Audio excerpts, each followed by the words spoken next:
की कार्रवाई कर रही है, तो वहीं दूसरी तरफ पूरनपुर तहसील इलाके में करीब 10 करोड़ की जलमग्न तालाब की शासकीय भूमि को अफसरों ने बेच डाला।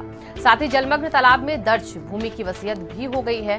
मामले में एसडीएम कोर्ट ने यहां पर खातेदारों के नाम निरस्त कर फिर से तालाब की श्रेणी में से दर्ज कर दिया था, लेकिन इसके भ्रष्टाचारियों ने शासकीय भूमि का दाखिल खारिज भी करा दिया।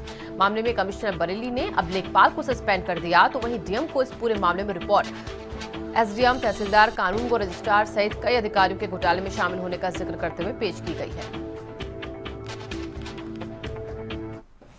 पीलीभीत की पूरनपुर तहसील इन दोनों भ्रष्टाचार का गढ़ बन चुकी है। इन माफियाओं से मिलकर इन अधिकारियों ने तालाब की बेशकीमती 10 करोड़ की जमीन को वसीयत के बाद दाखिल खारिज भी कर दिया। इस वक्त हम उसी तालाब के पास खड़े तस्वीर आपको दिखाते हैं।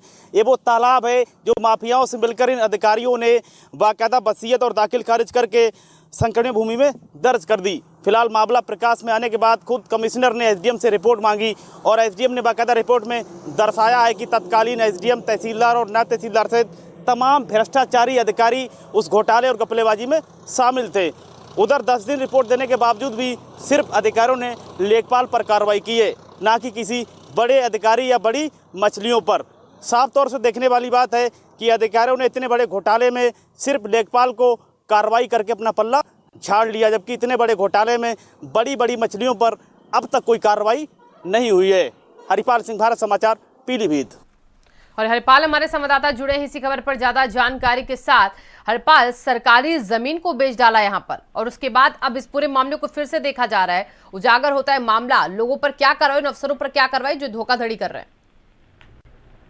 देखिए, बिल्कुल शुभांगी, आपको बताया कि पूरनपुर तहसील का जो बस स्टैंड है उसके बराबर में बेशकीमती हाईवे से लगी हुई है। तकरीबन रेवेन्यू की रिपोर्ट के आधार पर 10 करोड़ की बेशकीमती जमीन तालाब के नाम पर जो लंबे समय से दर्ज थी, और इन माफियाओं से मिलकर के अधिकारियों ने उसको 10 करोड़ रुपए बेच दिया। हालांकि मामला प्रकाश में आया तो 31 तारीख तक खुद जो कमिश्नर बरेली है उन्होंने एसडीएम से रिपोर्ट मांगी और एसडीएम ने रिपोर्ट में दर्शाया है कि उस घपलेबाजी घोटाले में जिस तरह से अधिकारियों ने दाखिल खारिज भी कर दिया था तालाब की जमीन का माफियाओं के नाम पे, उसमें तहसीलदार, नायब तहसीलदार, तमाम दर्जनों ऐसे भ्रष्टाचारी अधिकारी हैं जो इस घोटाले घपलेबाजी में शामिल थे।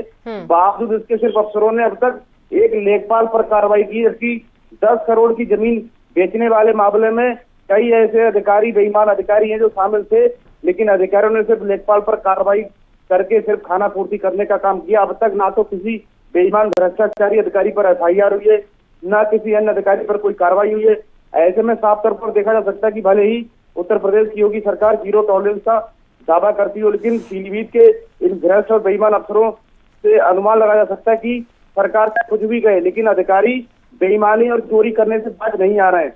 और 10 करोड़ की बेशकीमती जमीन में इतने बड़े घोटाले होने के बावजूद भी अब तक किसी भी बड़े अफसर पर कोई एफआईआर नहीं हुई, कोई कार्रवाई नहीं हुई।